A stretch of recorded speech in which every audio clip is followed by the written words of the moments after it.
Today on Steelers Talk, I'm going to be talking about 6 players currently on the Steelers roster that I think could be traded during the 2024 offseason or during the 2024 NFL season for the Pittsburgh Steelers here. Trade candidates for the black and gold coming your way here in just a second. But before we get into that, help me beat my fellow colleague here at Chat Sports. He is the Browns, Broncos, and Falcons host here at Chat Sports, Matthew Peterson. You guys know him as the host of the Browns Report, and he's challenged me to a Twitter follower battle this week where whoever adds the most new followers on X or Twitter, whatever you guys want to call it, is going to win the competition. Right now, PD is beating me by 5 new followers. If you want to check me out at Jack_Sperry and give me a follow real quick, you can help me beat our Browns host here at Chat Sports. And if that's not enough, this is something that Matthew Peterson actually told me yesterday after the Steelers schedule came out. I literally can't wait to play the Steelers this year.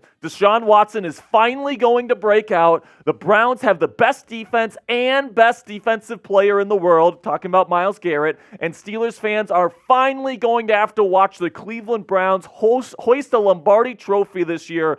I've been waiting for this year my entire life. All right, so obviously, Petey's got a pretty big mouth on him. He loves to talk shit. I want to beat him this week, so if you want to help me out right now, go to Twitter or X right now, at Jack_Sperry. Give me a follow. I also give you guys daily Steelers updates and NFL updates every single day up on there. So if you want to help me beat our Browns host right now, go to Twitter/X. Find me at Jack_Sperry and give me a follow. Coop, you have anything to say about Mr. Peterson? PD's one of my best friends here at Chat Sports. Yep. He just gets a little delusional sometimes. Yep, so absolutely. We just have to put him in his place. That's all. Absolutely. So I'm only 5 behind right now. So, if you can easily catch up. Easily catch up right now. Let's beat the Browns like we always do. Really do appreciate all of your support. Now, before I get to my trade candidates today, a little bit of a disclaimer here that most of the names on this list today are most likely, if not definitely, not going to be traded before the season during the offseason here. I think most of the names on this list are kind of options for the Steelers if they want to sell players off at the trade deadline this year. If the Steelers are losing football games, for example, Russell Wilson doesn't play well, the team is losing, all these different things, and things are looking bleak, then I think you can start having conversations about some of these players on this list. So we're going to start with Najee Harris here because I don't think he's going to get traded during the offseason, but it's not necessarily impossible. And then if the Steelers end up struggling for the first half of the 2024 campaign, I do think Harris is the type of player that the Steelers would probably sell on the open trade market at the deadline. You look at just the behavior of the Pittsburgh Steelers this offseason. They declined his 5th-year option this year. Now, reportedly, the Steelers are working on an extension for Najee Harris, but the only way that really makes sense is if they're trying to sign him for a lower number figure per year against the cap than that 5th-year option would have picked up, which was just $7 million. So I'm actually not convinced that the Steelers are looking to extend Najee, at least not until they see him in this Arthur Smith offense. And if he isn't a good fit, if he's not having success and the Steelers aren't having success, I think that's probably how Najee Harris would get traded if he gets traded this year. Now, I don't think the Steelers are going to stink. I don't think the Steelers are going to be in a position to be sellers at the deadline, so I don't think Najee gets traded this year, but I do think the trade value for him, if you end up letting him go, is probably a 4th-round pick. He plays a low-value position at the running back position there. He hasn't necessarily been the most efficient running back in the National Football League throughout his career, and if he has another slow start this year, that's going to drive down his value even more, so it's probably going to be a day 3 pick for him. My prediction, though, is I think that he's going to stay for the entirety of the season, but I think it's probably going to be his last year in Pittsburgh. I think the Steelers view Jaylen Warren as the long-term number 1 running back option here.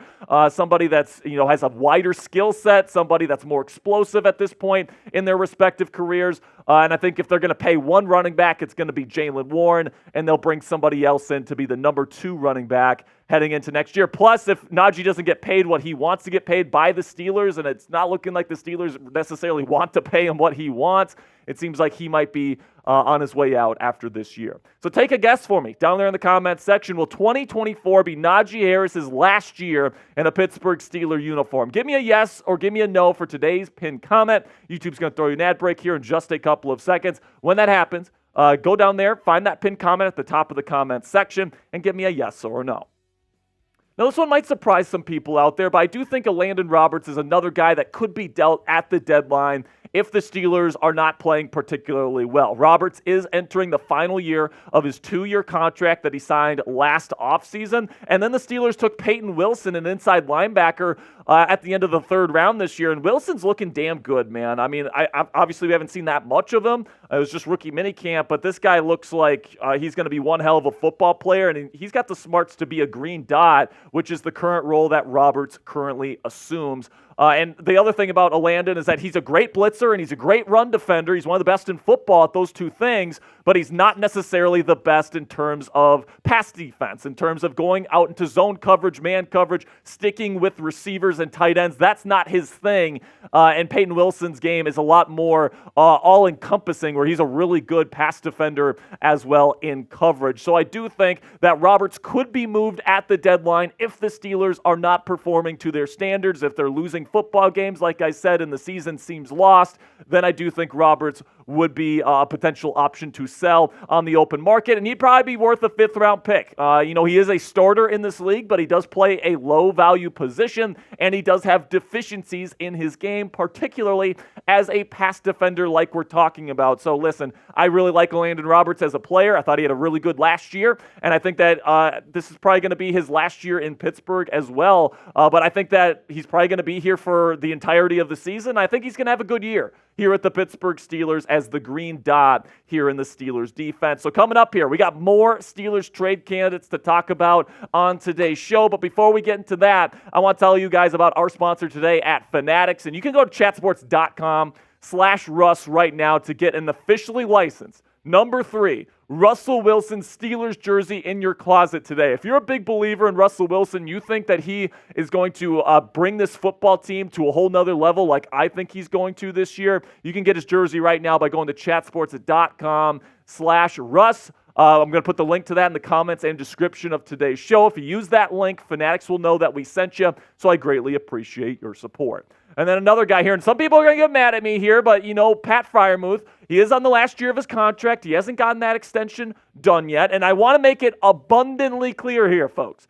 I think this is pretty unlikely, and I don't want it to happen. I like Pat Freiermuth as a player, and I think that he's going to be most likely a very valuable member of the Steelers offense for a very long time. But is there a path where he could be traded if the Steelers, once again, are not performing well? They're not winning football games? I think there's absolutely a path there, but two things absolutely need to happen for a trade for Pat Freiermuth to happen at the deadline. Number one, Pittsburgh has to be sellers at the deadline. That means the team has to be losing, which I don't see happening anyway. But then number two, he has to be not productive in this offense because he's still young. Right? If the Steelers are struggling, but he's playing well, then you can just sign him to an extension. He's going to be a part of your building blocks here for the next phase of the Steelers moving forward. But if he's not productive, like Kyle Pitts wasn't productive in this Arthur Smith offense, Russell Wilson doesn't necessarily like to throw over the middle to tight ends all that much, it's very possible that Muth is just not all that productive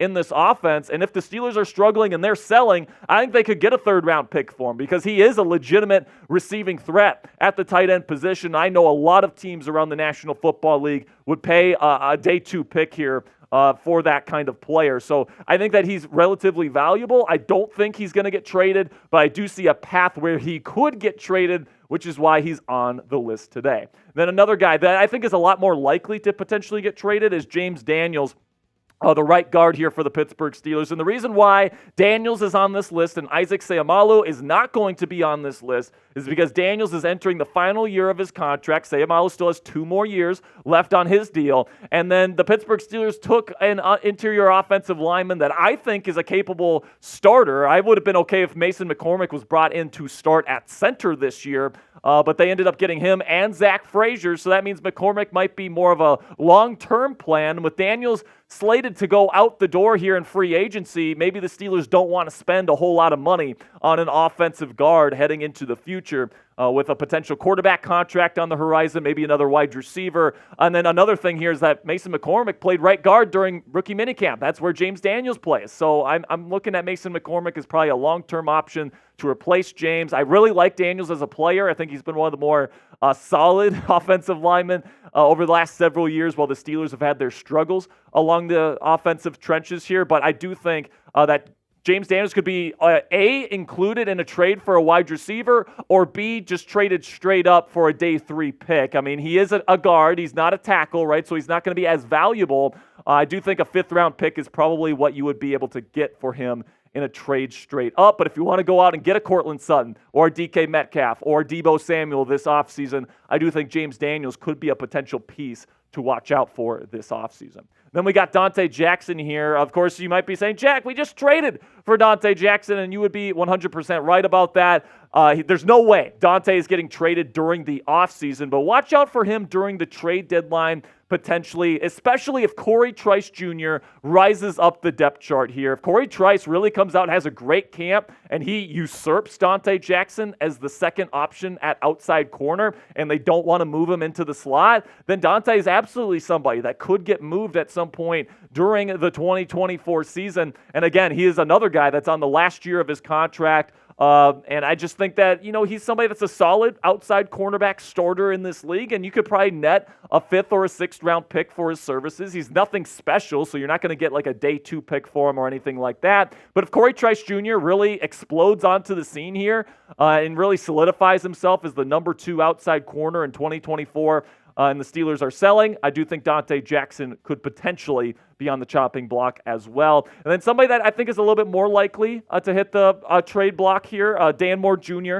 offensive tackle. And listen, man, the Steelers have spent a 1st-round pick the last 2 years consecutively drafting an offensive tackle to essentially replace him. And, it definitely seems like he's going to get phased out. He's in the final year of his contract, and if the Steelers can get a pretty decent value for him, I think they're going to think about moving him, and especially because offensive tackle is such an important position. He's still relatively young. You can argue he's gotten better every single season he's been in the league. There's teams out there like the Washington Commanders, for example, who don't have a bona fide left tackle that might be willing to give up quite a bit for DMJ. Now, personally, I don't want to. I think that he's actually a really good swing tackle option, and if Broderick or Troy Fautano ends up getting hurt this year, I think that, this is somebody with experience. He can play either on the left or right side, and it really keeps your offensive line injury-proof, and that's extremely valuable for a team that's looking to compete for a title this year. So if I'm the Steelers, I'm not letting him go unless I'm getting a really, really good deal, and I would want at least a 5th-round pick in exchange for Dan Moore Jr.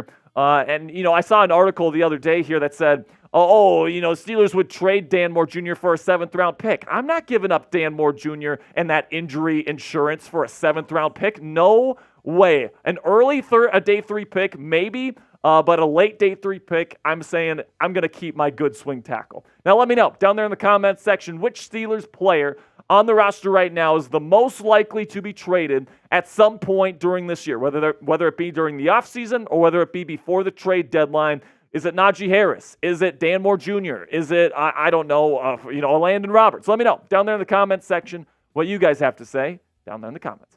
And if you want more content from me and you want to help me beat our Browns host here in our Twitter follower battle this week, and you can check me out at Jack_Sperry and give me a follow. Really do appreciate all of your support. And then I'm also on Instagram at sparedog.football. So if you want more content from me, you can find me there. Really do appreciate your guys' support. Make sure you click that subscribe button if you haven't already.